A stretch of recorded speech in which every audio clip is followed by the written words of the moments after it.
Hello दोस्तों, कैसे हैं आप सभी लोग। आप सभी का स्वागत है डीडीसी कोचिंग में। मैं दीपक कुमार एक बार और जानदार जबरदस्त क्लास के साथ जुड़ चुका हूं। दोस्तों, आप लोग क्लास 10वीं में छात्र हैं, अभी तक आपने कुछ भी नहीं पढ़ा है तो आप लोग हमारे चैनल में जुट जाएं और आप लोग गारंटी दे रहे हैं कि 99% साइंस में आप लोग उठा पाएंगे। 2025 में अगर आपका टारगेट है कि परीक्षा देना है 2025 में और साइंस सब्जेक्ट में आज तक आपने कुछ भी नहीं जाना है कि साइंस होता क्या है, केमिस्ट्री क्या होता है, फिजिक्स क्या होता है, बायो क्या होता है, तो बिल्कुल दोस्तों हम आप लोग को एक निचोड़ सरल तरीका में वीडियो लेकर आ रहे हैं। आप लोग नीचे डिस्क्रिप्शन में 2 वीडियो पढ़ा चुके हैं, पार्ट नंबर 3 होने वाला है। तो अभी तक नहीं देखा है तो नीचे डिस्क्रिप्शन में लिंक दिया है दोस्तों, तुरंत जाकर देख ले दोस्तों। ये पार्ट नंबर 3 होने वाला है, ये साइंस क्लास 10 प्रकाश का प्रवर्तन रिफ्लेक्शन ऑफ लाइट पार्ट 3 होने वाला है दोस्तों।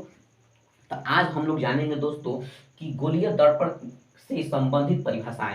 जो गोलीय दर्पण होता है, दर्पण आप लोग बता दें 2 प्रकार का होता है, एक अवतल दर्पण, एक उत्तल दर्पण बता दिए हैं। ठीक है दोस्तों, तो आज हम लोग पढ़ेंगे उसके संबंध में। ये आप लोग को दिखाई दे रहा होगा व्हाइट बोर्ड पे क्या क्या चीज है। तो पहला हम पढ़ेंगे दर्पण का ध्रुव। क्या पढ़ेंगे हम लोग पहला दोस्तों? तो दर्पण का ध्रुव। तो दोस्तों इसी चैनल पे पहली बार आए हैं, चैनल शुरू करने से पहले, वीडियो शुरू करने से पहले आप लोग चैनल पर पहली बार आए हैं, चैनल को जो सब्सक्राइब करें और बेल आइकन टिका करें, प्रेस करें। इससे क्या होगा, जो भी नोटिफिकेशन जाएगा सबसे पहले आपके पास पहुंच जाएगा। ठीक है दोस्तों, तो चलते हैं हम लोग वीडियो स्टार्ट करें। पहला हेडिंग है दर्पण का ध्रुव। दर्पण का ध्रुव बहुत ज्यादा पूछा जाता है। दर्पण का ध्रुव किससे प्रदर्शित करते हैं, क्या होता है, इसको ग्राफ वाइज बताएंगे भी। तो देखिए, गोलीय दर्पण के परिवर्तक तल के मध्य बिंदु को दर्पण का ध्रुव कहते हैं। कह रहा है कि गोलीय दर्पण के परावर्तक तल के मध्य बिंदु को दर्पण का ध्रुव कहते हैं। चित्र संख्या 1.6। देखिए 2 मिरर हम बनाए हैं, यहाँ पर देख लीजिए, एक अवतल दर्पण का, एक उत्तल दर्पण का, 2 मिरर बनाए हैं। आप लोगों के सामने हम दिखाएंगे भी।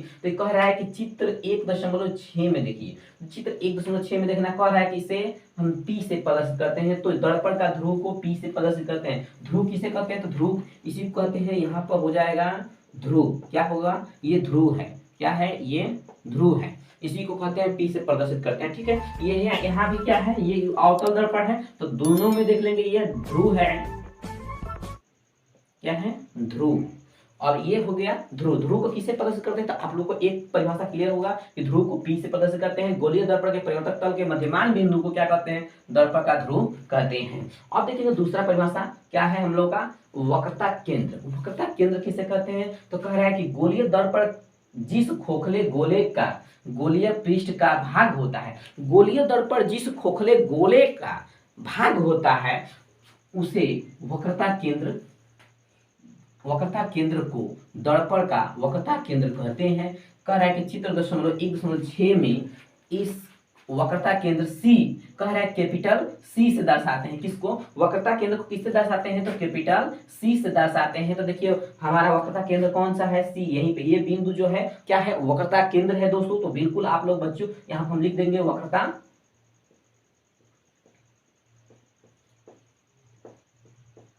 केंद्र, इसको भी हम लिख देंगे वक्रता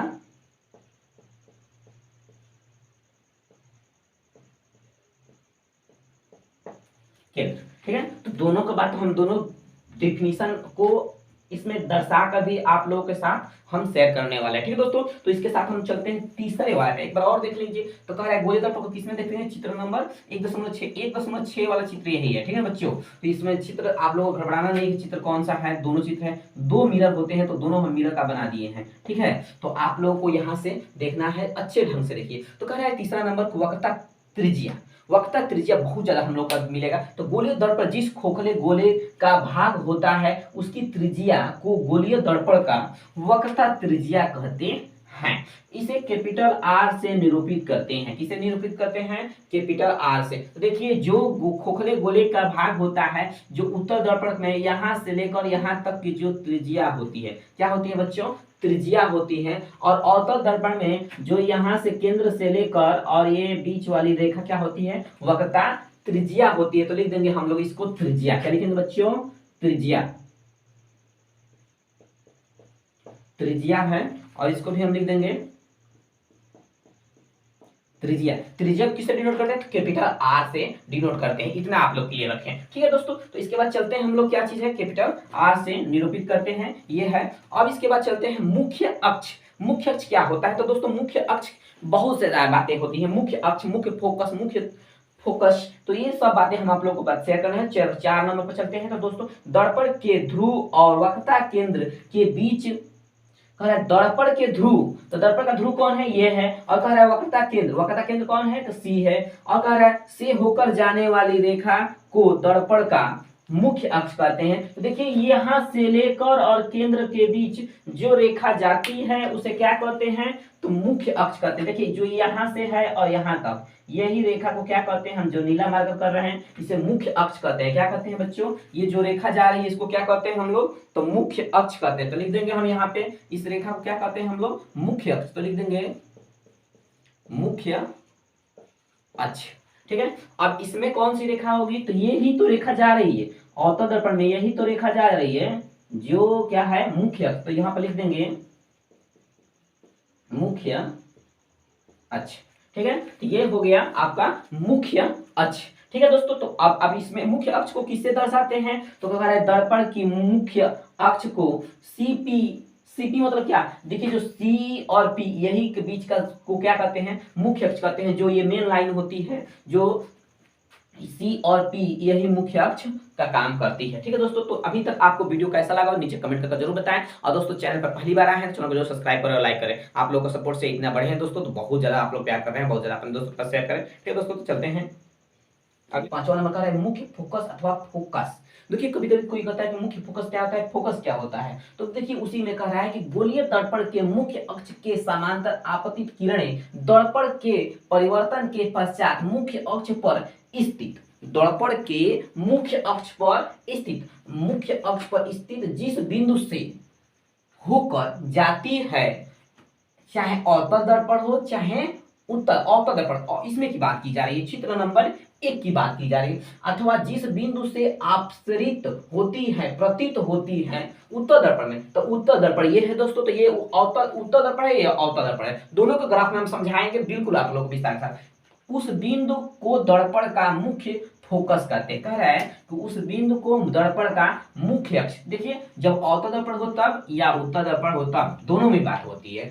दर्पण के मुख्य फोकस को एफ से डिनोट करते हैं। किससे डिनोट करते हैं, एफ से डिनोट करते हैं। बच्चों बिल्कुल ध्यान दें, किससे डिनोट करते हैं, तो दर्पण को एफ से डिनोट करते हैं। कथा कह रहा है कि मुख्य फोकस के सामान्यतः केवल फोकस भी लिखा जाता है। तो देखिए जो कभी कभी मुख्य अक्ष लिखा फोकस लिखा जाता है, कभी कभी फोकस भी लिखा जाता है। तो देखिए इसको ग्राफ से हम समझाए हैं और ग्राफ से आपसे दर्शाए हैं। तो कोई अवतल दर्पण का मिरर, अवतल दर्पण का बाहरी वाला कलर पेंसिल किया गया रहता है। देखिए बाहरी वाला इसको M1 हम माने हैं, इसको क्या माने हैं M2। यहाँ पर हम कोई प्रतिबिंब प्रकाश को जब डाला जा रहा है तो यहाँ से टकरा कर क्या हो रही है, यहाँ पर क्या बना रही है, तो मुख्य फोकस बना रही है। मुख्य फोकस को किसे बताए हैं, तो F से डिनोट करते हैं, यही पे बताए हम। और यहाँ से दर्पण का ध्रुव है P और ये C है जो किसको कहते हैं, वक्रता केंद्र कहते हैं। और ये F1 और F2, तो अभी F1 F2 को हम बताए हैं क्वेश्चन में कि इसको हम F1 F2 को बताएंगे, अभी नीचे वाले पंक्ति में है। उसी तरह हम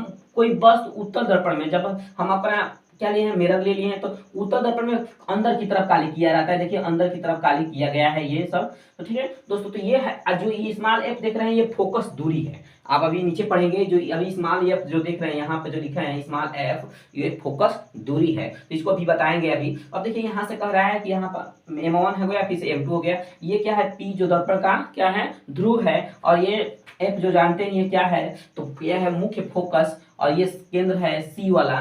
तो अब ये दर्पण का ध्रुव हो गया, ये क्या है, तो ये बताए हैं आपको क्या है, तो ये है फोकस मुख्य फोकस है F1। ये फोकस दूरी कह लेंगे, तो नीचे है इसको बताएंगे अभी। तो ठीक है दोस्तों, इतना आप लोगों को विस्तार। देखिए यहाँ से प्रतिबिंब जब हम डालते हैं तो ये दर्पण पर टकरा कर और कहाँ करके कुछ प्रतिबिंब ऐसे चले जाते हैं और यहाँ से तुरंत इधर चली जाती है, कुछ प्रतिबिंब ऐसे चल जाती है। दूसरा भी डालते हैं प्रतिबिंब तो यहाँ से ऐसे जाती है और यहाँ पे मिल जाती है, यहाँ पे एक कटान बिंदु होता है और कुछ प्रकाश इसके क्या करती है, वस्तु पर लड़कर इधर चली जाती है। फिर से ये बिंदु तो पुनः सीधे अपने मार्ग पे चली जाती है। फिर से इस बिंदु को हम लड़ाते हैं तो इधर से चली जाती है और यहाँ से सीधे निकल जाती है। और इस बिंदु को तो यहाँ से जाती तो मिल जाती है और यहाँ से ऐसे आकर ये निकल जाती है, ठीक है दोस्तों। तो ये है, और इसमें भी देखिए ये पहली वस्तु को डाले हैं तो यहाँ से आकर यहाँ पर आकर मिल जाती है और यहाँ पर एक ये तीर का निशान हो जाता है। दूसरी वस्तु को यहाँ पे भी डाले हैं, यहाँ तीसरी को यहाँ पे, ऐसे ही आपको इसे प्रतिबिंब के बारे में हम दर्शा दिए हैं, ठीक है। पूरा आप लोग स्क्रीनशॉट ले सकते हैं। 6वां नंबर हम लोग पढ़ेंगे फोकस दूरी। फोकस दूरी क्या होता है, गोलीय दर्पण की ध्रुव तथा मुख्य फोकस। गोलीय दर्पण के ध्रुव और मुख्य फोकस, तो मुख्य फोकस क्या होता है, तो मुख्य फोकस को भी बताया है एफ से डिनोट करते हैं। तो गोलीय दर्पण के ध्रुव, तो ध्रुव क्या होता है P और ये होता है फोकस, यही तो दोनों लाइन कह रहा है। तो इसी को कह रहा है कि बीच की दूरी को दर्पण का फोकस दूरी कहते हैं। क्या कहते हैं, दर्पण का फोकस दूरी कहते हैं। इसे इस कैपिटल एफ से प्रदर्शित करते हैं। देखिए यहाँ पर दर्शाया है ना, कैपिटल एफ से प्रदर्शित करते हैं, किया जाता है। अब देखिए सबसे इंपोर्टेंट बात रहने वाली है कि फोकस दूरी 1/2 बराबर होता है 1/2 गुणे वक्रता त्रिज्या होता है। तो ये सूत्र बिल्कुल याद रखिए, इंपोर्टेंट सवाल है, इस पर हर कॉम्पिटिटिव एग्जाम में आप जाएंगे भी तो इसमें भी पूछता है। लेकिन आप लोग 10वीं के छात्र हैं तो इसमें जरूर ये प्रश्न पूछेगा आप लोगों से। अंकित प्रश्न में भी बहुत ज्यादा, इसको हम लिख सकते हैं F बराबर R बटा कैपिटल R होता है, जिसको कहते हैं वक्रता त्रिज्या। ठीक है, तो ये होता है। ठीक है दोस्तों, तो ये सब आप लोग अगला हेडिंग देखेंगे फोकस तल, मुख्य अक्ष के अभिलंबवत तथा मुख्य फोकस से गुजरने वाली समांतर F1 F2। अब F1 यहाँ पर है और F2 कहाँ पे है, यहाँ पर है। तो यही F1 F2 का को दर्पण का फोकस तल कहते हैं। दर्पण का क्या कहते हैं, फोकस तल कहते हैं। तो दोस्तों आप लोगों को ये वीडियो कैसा लगा है नीचे कमेंट करके जरूर बताएं। अभी तक आपने दोस्तों के पास शेयर नहीं किया है तो प्लीज शेयर करें, और फिर से आप लोग कहीं से भी डाउट रहा है नीचे कमेंट करके जरूर पूछे दोस्तों। और ये पार्ट नंबर 3 होने वाला है दोस्तों। तो अभी तक पार्ट नंबर 1 और 2 नहीं देखे तो नीचे डिस्क्रिप्शन में लिंक दिया है दोस्तों, जाकर तुरंत देखें। और इसके साथ दोस्तों हमारे वीडियो में अंत तक बनने के लिए बहुत बहुत धन्यवाद।